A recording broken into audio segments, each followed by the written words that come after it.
what was your daily routine during that peak of your preparation? If somebody is looking to select their optional, what suggestions? My case is little bit complicated. This was my 4th attempt. In my 3 attempts, opted with civil engineering as an option. What is the harshest truth about UPSC preparation? The harshest truth is that your journey can go very long. You never know. When the results have come, so that's emotional moment, right? This was the first time I saw my father crying in my front. What was your strategy for GS answers, anthropology answers? You have to give anthropological perspective to each answer. You cannot write it just like GS answer. Can you tell us few interesting things about your interview? See, interview is very unpredictable. It impacted my final marks also. Many people avoid anthropology due to many myths. There are case studies that are more important than conceptual clarity. I would say that it is wrong notion. Conceptual clarity is the most important. I remember late night 3 a.m. calls. Other than this course, you have been like a, I would say, elder brother to me. Hello everyone, welcome to Ace with Ease IAS. Today we have our All India Anthropology topper Abhishek Singh. He has secured AIR 78 in UPSC CSE 2024. Hi Abhishek, welcome to Ace with Ease IAS. Hello Teja Sir.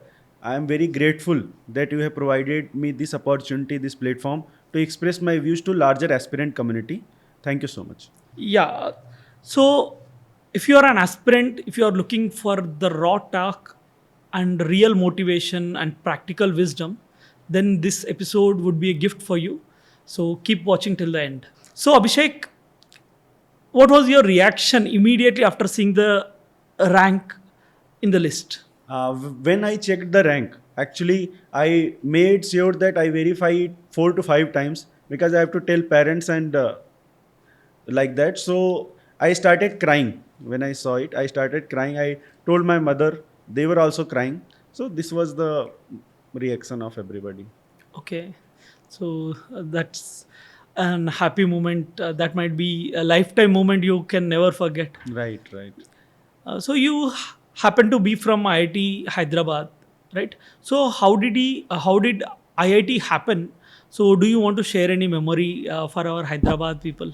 IIT Hyderabad means for IIT preparation after my 12th I took 1 year break and I started preparation with like all the dedication, grit and all those things. And one memory if you want me to share is that like even during festivals, I never used to go home or celebrate those festivals.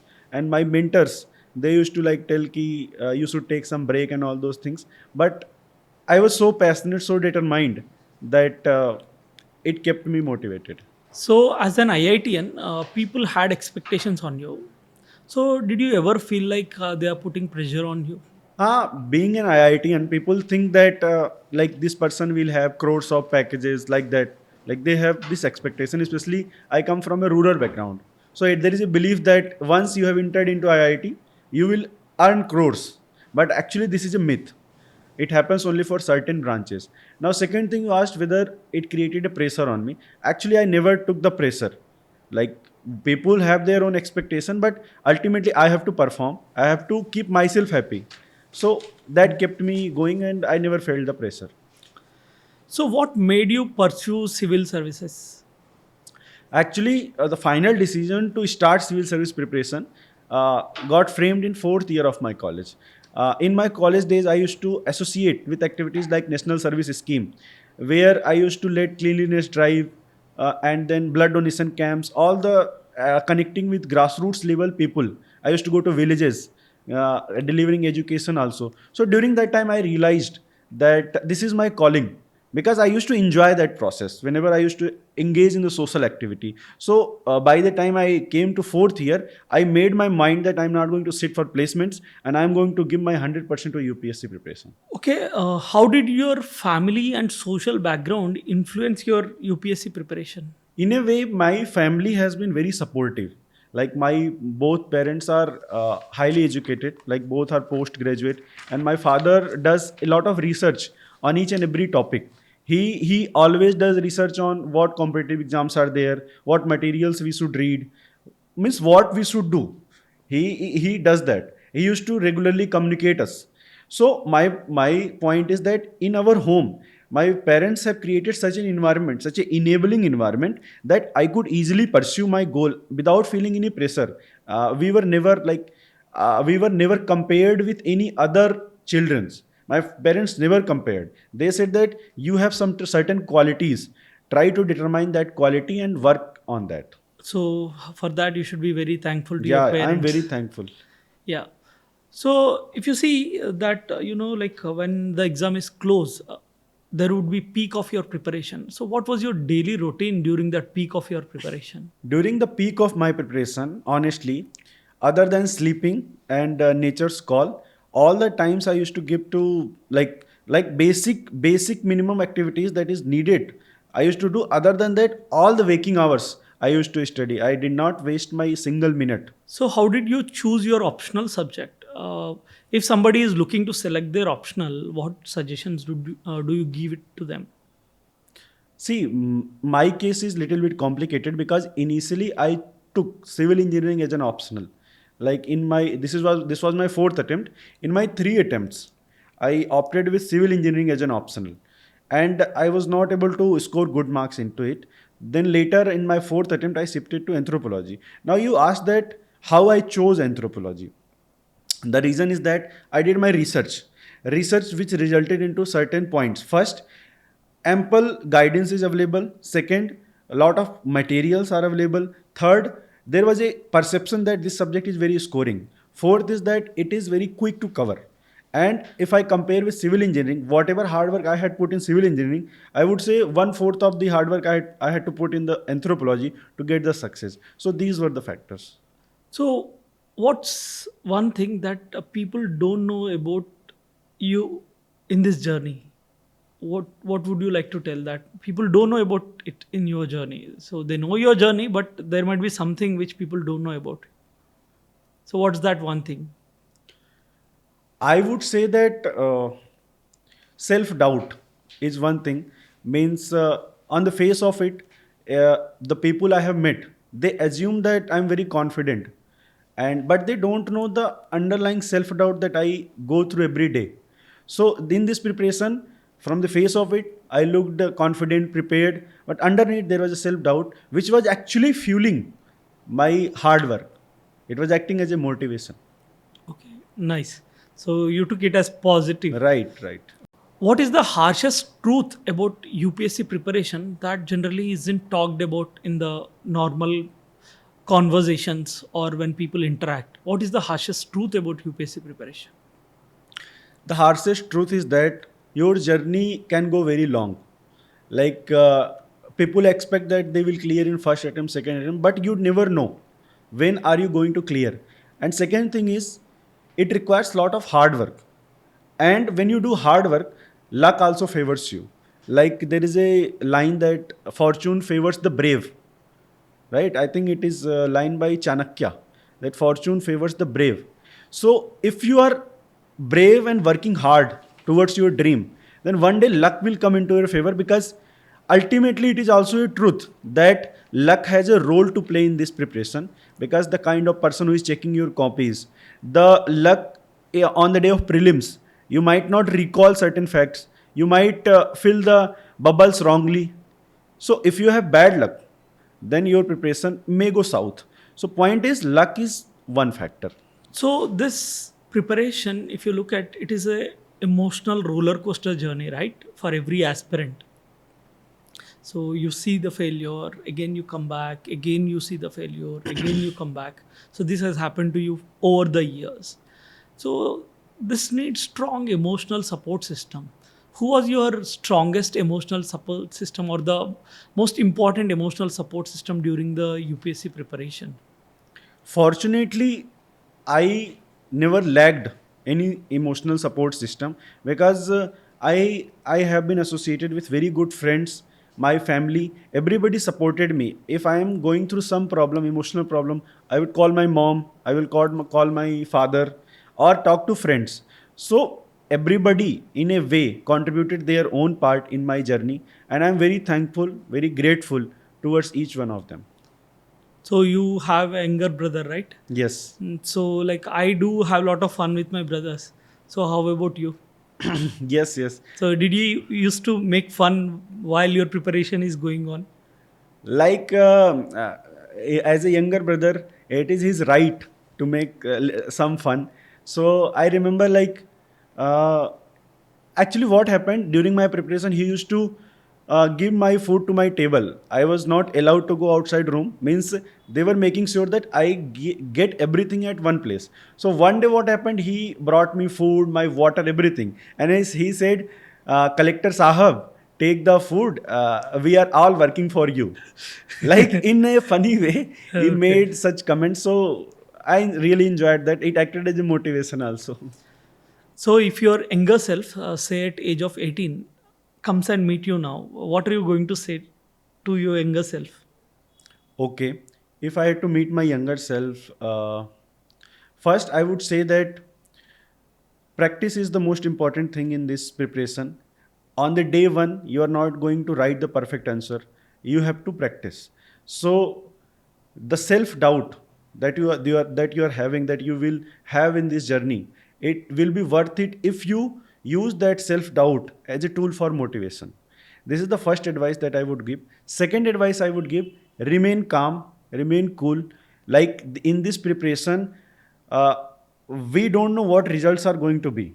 So like in Bhagavad Gita, it is said that keep doing on your work with 100% efficiency and leave the results to the God.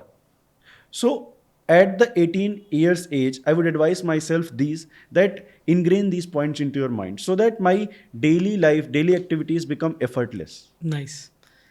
So I think that's a big lesson to be taught to a younger self. Yeah. Okay. So like when the results have come, like somebody in your family might have cried the most, and what did they say to you?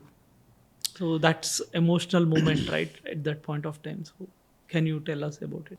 Yeah, definitely. Actually, I never saw my father cried before. And this was the result. After the results, my father came into room and I hugged him. And he immediately started crying. This was the first time I saw my father crying in in my front. And I knew that these are the tears of joy.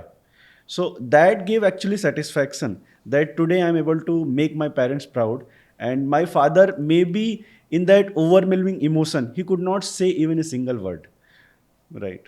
So like you have become a UPSC topper now. So how have your relationship changed after becoming the topper? So did they change, or do people treat you differently? Was people treating you the same way before and after? How have your relationship changed in the real world? See, my relationship with people have not changed. Their relationship with me has changed. I try to keep myself as the way I was before. I try to talk to them in a similar way, in a humble way, in a friendly way that I was before. But I have seen change in the attitude of others. They are now treating with more respect. I am telling them that no, don't do this. Like I was your friend before also, right now also I'm your friend. Like you treated me before, treat me now as well. Means I have not changed, but people are showing different kind of respect. But I sincerely request them to not do that. Okay. Obviously, like once you get into the position, that the respect for the position has to be there. But however, I think personal relations has to remain Right, the right. same. In the personal Right. relation, I expect that it has to be same. So now you have cleared the UPSC. Till now, success might have meant something else. But what does it mean to you now? So what does success mean to you? I would say that I have got this success after such a hard work, but ultimately this success is just one stepping stone towards the future. Means this is one step, and actually it is a responsibility. Once the rank that I've achieved, the service that I am going into, with power comes responsibility. So for me, success means that remaining humble, do not get overwhelmed by success or by position. I would say that it fills me with responsibility. This is what success means to me. So now the prelims is approaching, it is closer. So what is one study hack that you would like to give to the prelim students? One thing that I would advise to prelims aspirants is that you have to focus on previous year questions and decipher the language of the previous year questions ka MCQ. Means the MCQs have very specific language. If you look at the UPSC previous year question papers, and if you understand what kind of statements are getting correct, what kinds of statements are getting wrong, don't just solve previous year questions in mechanical way. Analyze it deeply, try to decipher the language, then you will be able to score way above the cutoff marks. What was your strategy for GS answers? What was your strategy for anthropology answers? Right? You said you are optional, you have chosen as anthropology.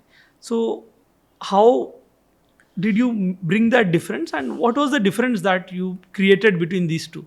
See, the biggest difference is that in anthropology answer, you have to give scholars case studies. You have to give anthropological perspective to each answer, right? You cannot write it just like GS answer. In anthropology, you have to write a scholar, criticism of that scholar. You have to give different sets of examples, right? Different set of introduction. But in GS answer, like a proper structuring, sufficient examples are more than enough. But that won't work for anthropology. For anthropology, we have to have a multi-dimensional perspective of any topic, and especially anthropological perspective. That will fetch you the marks. So, how did you handle the current affairs, and how did you integrate them into different parts of the syllabus, be it your optional or general studies? So, how did you handle current affairs, and how did you integrate them? Okay. Current affairs, initially it was very challenging for me. So over the period, I realized that I have to do two things. First, daily newspaper is must. So I referred Indian Express. 2 hours I used to give to newspaper. This is first. Second thing, I used to refer a monthly magazine. And I would say any monthly magazine would do. Like you only have to be consistent with it. So one newspaper, one monthly magazine. This is the basic strategy. Second point is that I did not make notes for prelims, but for mains and for interview, I used to make notes for current affairs. And when I say making notes, don't make the notes of news, but make the notes for issues that are going on in the domain, in the public domain. Like for last 2 years, if you say there are not more than 100 issues. So focus on issues, not on the news. This was my basic approach for current affairs. Okay. So, can you share your note making strategy or test series strategy? And in this process, what has worked for you and what did not work? Okay. Uh, Initially, I opted for offline notes, but I realized that it is becoming like it is taking too much time. So I shifted to online notes. I used to use Evernote. Many people use OneNote. Both are equally good. So on in Evernote, I have created various sections for science and tech, environment, governance, polity, all those things. And in each section, I used to add the issues that are there in the news. This is the basic note making strategy. I used to revise it because the current affairs is getting changed. So I have to revise it. That was my prime focus. And if you and other than that, this was the note making strategy I did for current affairs, but I also did for static portion. For static portion also, I made various sections, and I used to uh, add those things, those topics which are very difficult to cover, which are not available at one place. I used to collect from various sources and I used to put it at one place. This was the basic strategy. Okay. Can you walk us through your interview experience? What questions they have asked in the interview? Can you tell us few interesting things about your interview that has happened? See, interview is very unpredictable. Like I have personally felt it because in my interview, like 80% of the questions were asked from my civil engineering background. 20% questions were from two or three topics, different topics which are present in my DAF. So it became very narrow. I was expecting that wider areas of the DAF would be covered, but that did not happen. And probably because of that, I was not able to answer and like civil engineering questions properly because 4 years has passed since I graduated. So it impacted my final marks also. So you have topped in your anthropology, right? You have topped in the entire India that your score is the highest. First of all, what drew you to this anthropology in this place, first place? There is an interesting story related to that. I after my second mains, I went to a Vipassana meditation course because I was like stressed. So there I met two person. Like one is Abhinav Singh, second is Shiv Sharma. They are my good friends. They had the similar story. They initially took mechanical engineering as an optional, but it was not working, and they later shifted to anthropology. I related with their story, and I then at that time I started thinking that now I have to change from my civil to anthro. And it was not only this incident. When I came, I did my own research on anthropology, that whether I can do it or not. Then I started syllabus, reading syllabus. It was first, it was very interesting to me. Second, it was very scoring at that time. Like there was at least perception that it is scoring. Third is that enough material, sufficient guidance, everything was available. And also a friend told me about this your course Anthro 555. That actually, when I saw the structuring of this course, like everything was present as one place. Like it is a complete package. Notes is there, test series is there, revision tools are there. So I thought that why not, if everything is being provided at one place, I can easily go for that. And I made that decision, and I think it has brought me good results. Okay. So, many people avoid anthropology due to many myths. So, can you burst three myths today for not choosing anthropology? People don't choose anthropology for various reasons, but there are some important things that you can burst today. Okay. One thing is that many people feel that there are case studies that are more important than conceptual clarity. I would say that it is wrong notion. Conceptual clarity is the most important thing. Once you have that clarity, you can use case study to substantiate your concepts. And case studies are not an end in itself; they are means to an end. So this is the first point. Second point is that people say that there is like lot more scattered materials. There is not enough, like e-pathshala is there, ignu material is there, and then various books available in the market. How to integrate all those things? So I would tell that this is also wrong notion, because today we have such courses, like you have that course where all the material you have combined at one place. So it is easily available. We can go for that, and it really helped me. This is the second myth. And the third myth is that there is a what we call as phase phase for each optional. People say that this is the phase of anthropology, that is why anthropology is getting more marks. Like every subject has their own phase. For few years it will score, for other years it will not score. But I think this is also a myth, because through right strategy, through right guidance, you can always score very high marks in any optional at any point of time. So this is my personal belief, that I believe. Okay, so you meant to say that people are thinking that anthropology has lost its charm. Yeah, but it is not. And one more thing, many people think that science background students can do much better in anthropology compared to the humanities background, because they think that somehow that logic of science is also incorporated in the Biology. logic of anthropology. So I want to bust this myth that a person from any background, be it humanity, be it science, they have equal chance of scoring good marks provided the right guidance. Okay, nice. Can you tell us what specific strategy or resource helped you top in anthropology? Because in paper 2 you have got 156, and that's a very big thing for many of the people. Like still they're confused that how can such a person get in this paper? How can a person get such marks in paper of this dynamic nature, or it is like very analytical in nature? So what was the strategy or what was the resource that helped you top? Definitely, I would like to answer that, because, see, initially I saw that so much material is scattered all over the place, and getting everything at one place was very difficult. So, I would begin by first saying that I focused strictly on conceptual clarity. I prepared each and every topic, revised that topic multiple times. Second, I started focusing on answer writing, like daily one answer I should write. This was my mindset. And third is revision, most important. And I think when I joined your course, these things are integrated. You have provided them in integrated way in one place. So doing that consistently for long period has helped me, I think, getting this score. Okay.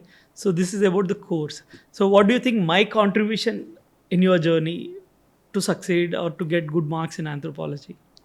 Sir, I think you have been a constant support. Like I remember late night 3 a.m. calls. I used to make you call. You used to discuss with me. Like any, not only in anthropology, you have also helped me emotionally. Sometimes I was tensed. Then I talk to you and you resolve those conflicts. So as a mentor, as a guide, other than this course, you have been like a, I would say, elder brother to me. This is what my assessment is. Okay. So what's your take on Anthro 555 course? And if you want to tell people about it, like what would you like to tell? I think it is a course made with lot of hard work, lot of dedication, very precisely designed. The course material, the content is very research oriented, very dynamic, very latest case studies, very unique examples, new scholars. Everything is included in it. So, and above that, all at one place. If I had to do it my own research, it would take me lot of time. But as I found all of it at one place, it was very helpful. So if I have to tell aspirants, I would say that definitely they should have a look at this course, and if they want, they can consider it. Okay. So what was the biggest challenge or setback that you have faced in this journey? I would say that as this was my fourth attempt, so I failed 3 times before, and in my third attempt, I could not even clear prelims. So that point was really a low point for me, but it acted as a blessing in disguise, because then I got 1 year whole period and I worked really hard to towards all the aspects of my preparation, and I think it has brought a good result. Okay. And like you have lots of stress in this preparation, right?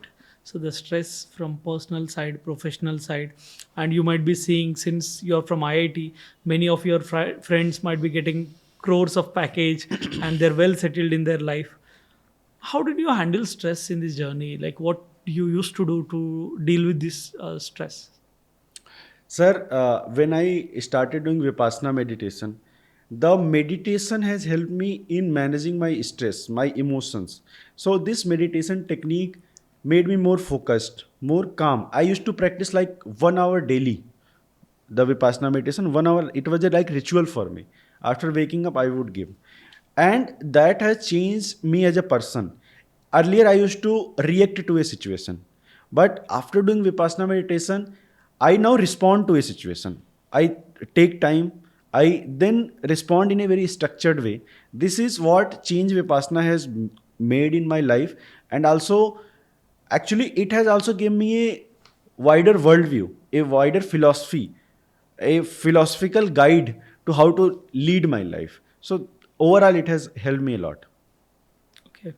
So even I think we should suggest it to the prelims aspirants, so they are stressed now regarding their exam because they're more concerned about the result.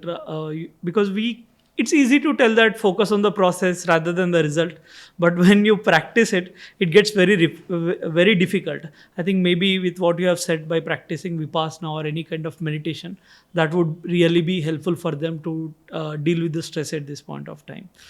So if I have to ask that, what is the most toxic advice that you have got during your preparation?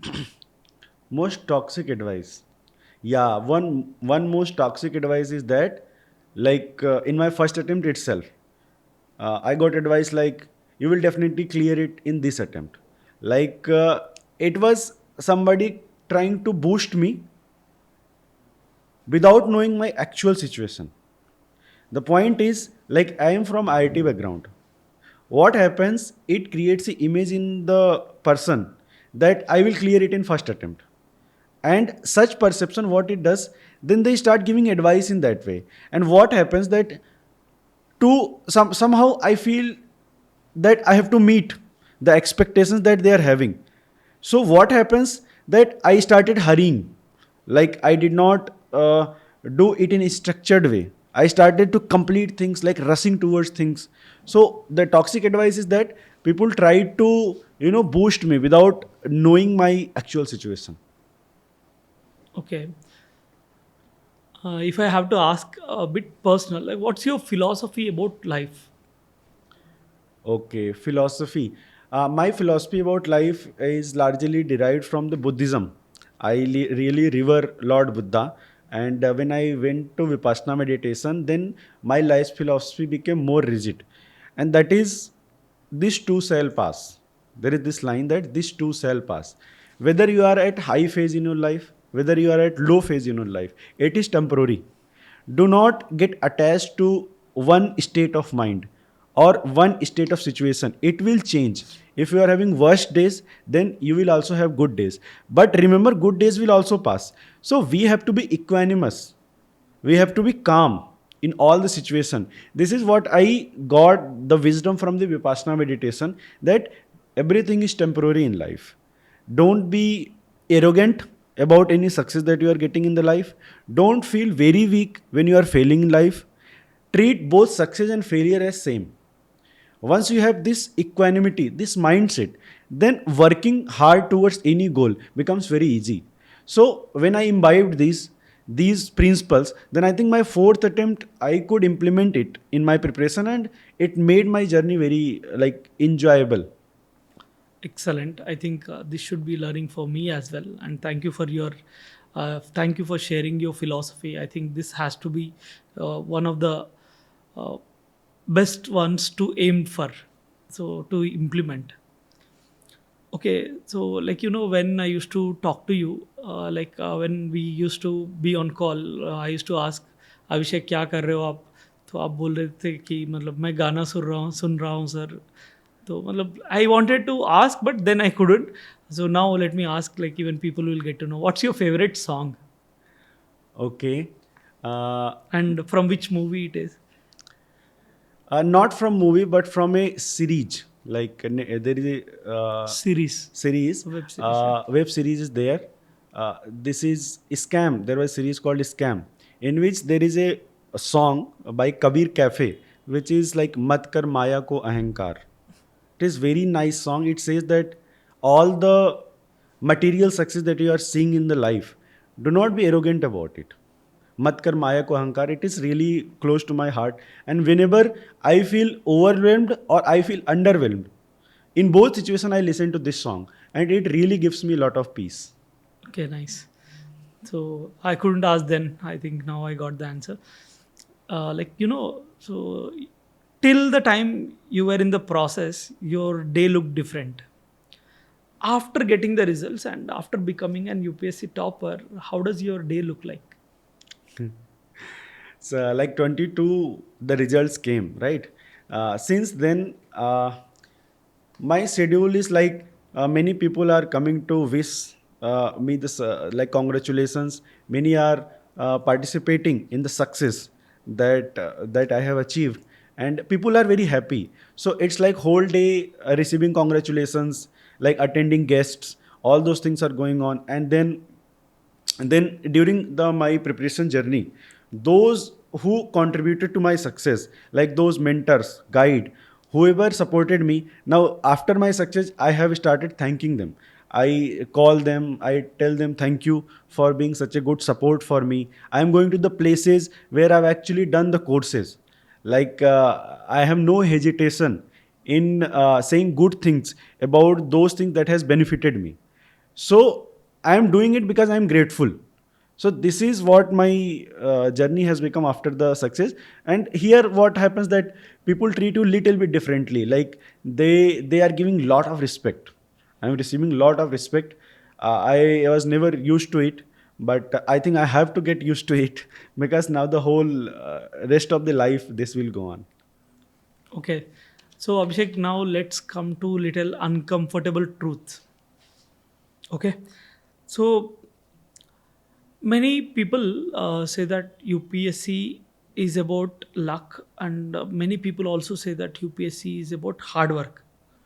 And I want you to be brutally honest here to tell what exactly is it. Is it hard work or is it luck? How much is it hard work? How much is it luck?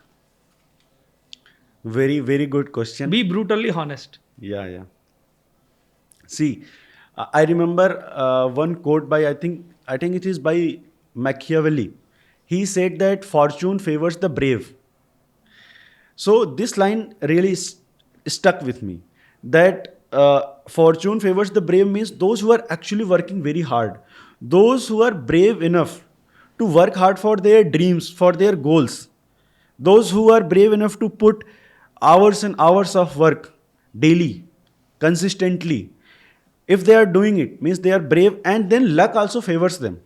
So what happens that you get lucky. My personal philosophy is that you get lucky only when you are very brave. You are working very hard. Like this goes together. So if you are asking me brutally honest, I would say that luck definitely has a great role to play, but it will only happen when you have really given your 100% to this examination. So it is combination of It is things. combination. And one more uncomfortable truth I want to ask. Is it true that social media can destroy your dreams or it has helped you? See, this is very wrong notion that social media has destroyed like many UPSC aspirants. See, the thing is, social media is a tool. You can use it the whatever way you want. That is the whole point, that you can use it. Like what happens that we have to make sure that we are using the social media and not the other way around. Social media should not use us. Like, for example, I used to use Twitter very frequently. On Twitter, I had followed all the major news channels, all the like many current affairs channels. So, while eating food, I would revise. I will scroll through my Twitter feed, and all the latest information of national, international level, I used to get at one place. So it also acted as a refreshment, like because whole day studying is very hectic thing, we may get some stress. So using social media, even if somebody is using Instagram, watching reels, suppose, like if one is doing it in a regulated manner, like half an hour you watch reels, no problem. If it is refreshing you, if you are taking it as a hobby and not let social media use you, you should use social media, then it is not a problem, it is just a tool. Okay. So now just let us come to the round of unfiltered. Okay. Just tell what you feel or uh, tell what exactly is your feeling rather than what sounds right. Okay. So what does success feel like, not just look like? Success feels like a lot of relief to me, and I know that this also sometimes turns into very overwhelming feeling, but it is more or less relief. If UPSC has broken you, what would you have done next? Okay, actually, my plan B was that I would become teacher.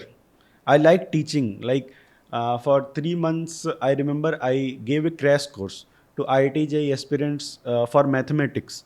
At that time, I realized that I am able to teach them in a good way. I got actually good feedback. So at that day, I decided that if not UPSC, then I would go for teaching. Okay. What's scarier, failure or not trying at all? See, not trying at all is the biggest scary thing in the life. Like, failure is temporary. When you fail, you know that now what to do next. One failure teaches to move forward, but not trying at all, like you don't know what you should do. If you have not failed enough number of times, you never know your reality, your strength, your weaknesses. It is only through failure that we know that what we are good at, what we are bad at, and we can make the plans. So failure is actually good. Failure is good. It makes us more stronger. Okay.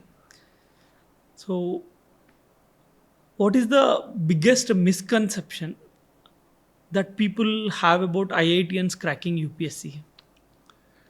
Okay, I think the biggest misconception is that if a person is IITian, he will crack in the first attempt. He or she will crack in the first attempt. But the truth is, this exam is a level playing field. This any person would start from zero. Any person from any background, IIT or non-IIT background. So, but one advantage is that, uh, as personally, I believe that IITians have the tendency to sit for longer hours. They can in one go sit for like 6 to 7 hours to study. Maybe they have this ability because of which they cleared the JEE Advanced and got into the IIT. So this may favor, but again, it is UPSC is a level playing field. Okay. Complete this sentence. The life after UPSC is dash. Life after UPSC is very relaxed.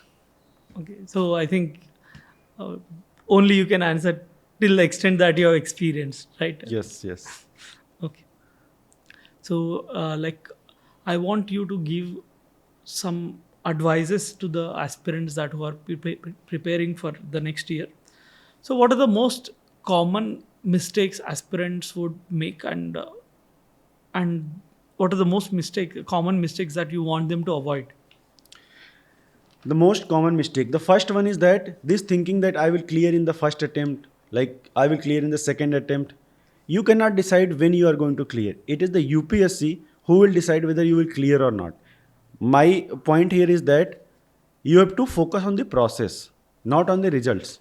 If you make yourself that capable, then UPSC will pick you up one day. Like a gardener goes to the garden, he picks up the flowers which are ready.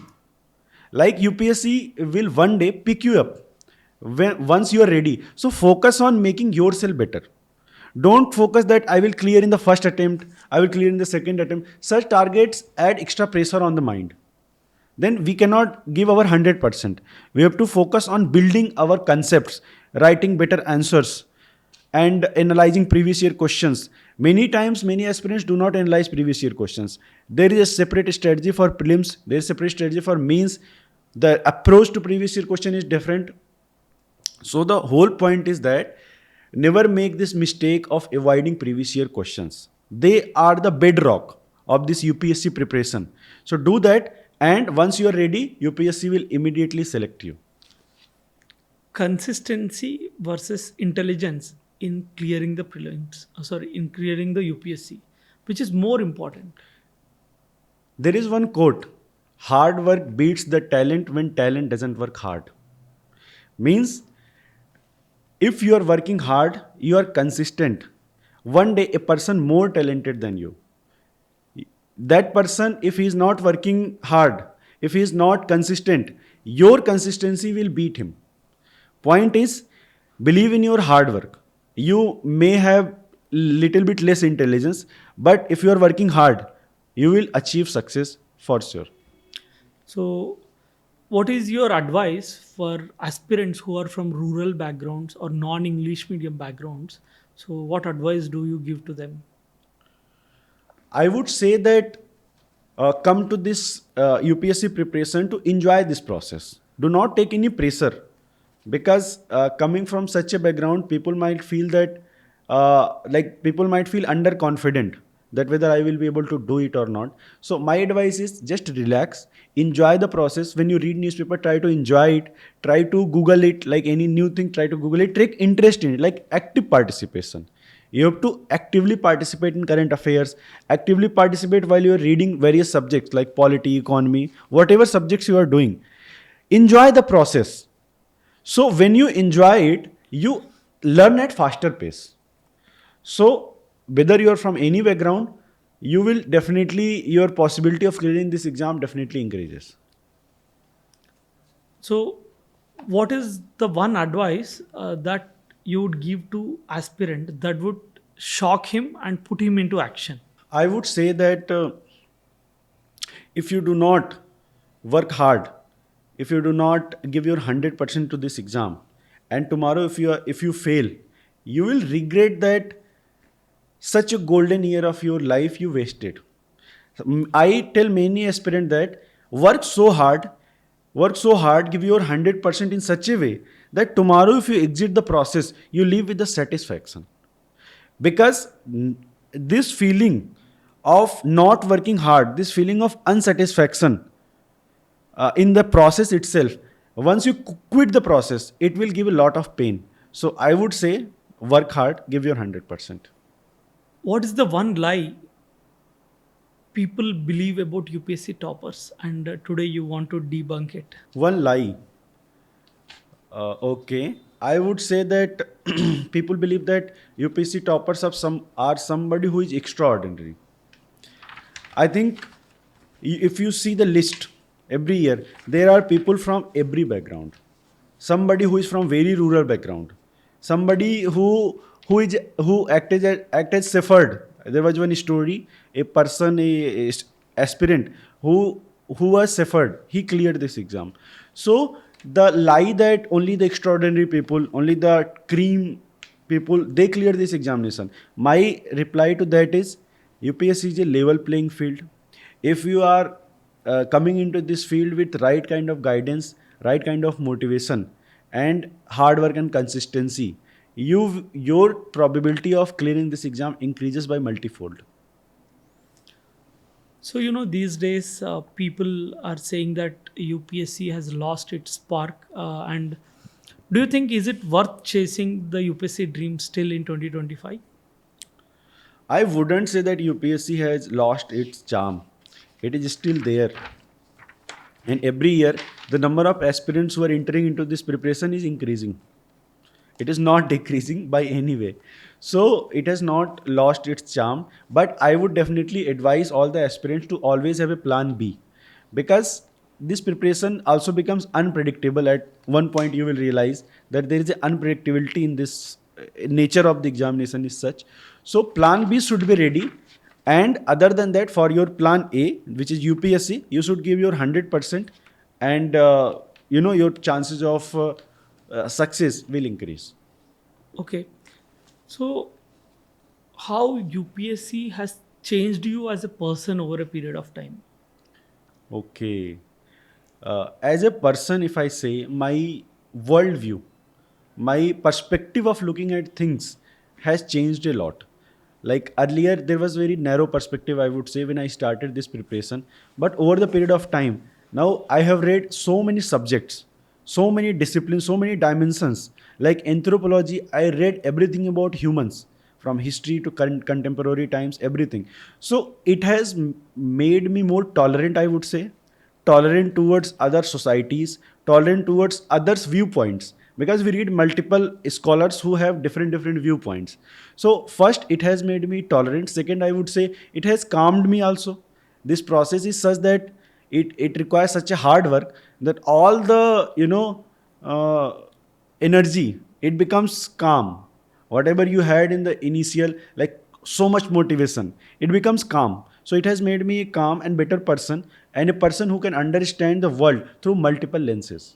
See, now you have cleared the UPSC exam. So, till the time you cleared the exam, your goal was to clear the exam. So, now what are your aims, goal, and vision for the future? Okay. So for future, when I get the opportunity, I would like to do two things to my priority. First is, as I initially told that earlier told that my plan B was teaching. So tomorrow, if I get a chance, I will definitely work in the education sector, try to reform it, try to make it much better. And the second thing that I would like to work is mental health. Like I attended Vipassana meditation, because of which I could control my mental health related issues. I had some certain degree of control. So I would work on these two aspects. What's the brutally honest advice that you'd like to give to anthropology optional aspirants?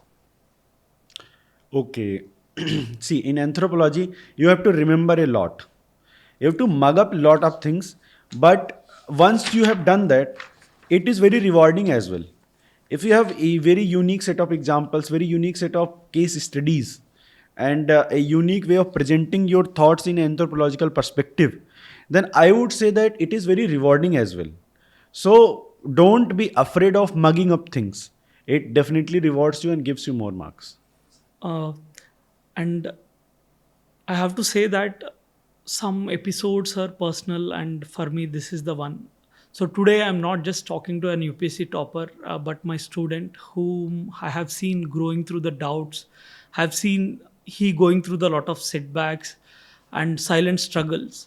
There was quite determination that he had. and because of his resilience and perseverance that he has shown over a period of time, that has made him a topper today, and I take pride in it. And I would like to thank Abhishek from coming all the way from Uttar Pradesh to Hyderabad, and this is a great honor for me as well to have an anthropology topper as my student, and to have a podcast with you. And I'll never forget this in my life, because for any teacher, if that they have to achieve something, they will be always having an aim that they have to reach to the highest heights. So for anthropology optional teacher, that always that you should make your student get the highest marks in optional, and today I have achieved it, and I feel thankful, and I feel fortunate to meet you as a student. And I think such a lovely interaction that we had throughout the day. And thank you so much, Abhishek. Thank you so much, sir. Thank you so much for such kind words. And I would say the feelings are mutual. The kind of gratefulness that you are feeling towards me, I am also feeling that gratefulness towards you. And I want to thank you for giving me this platform to express my views about my journey. And I think every aspirant has their own unique journey, and it is always that there is some learning from everyone's story. And I am hopeful that I have provided something meaningful, some learnings to the people who are watching it. Thank you for watching, and thank you so much, sir.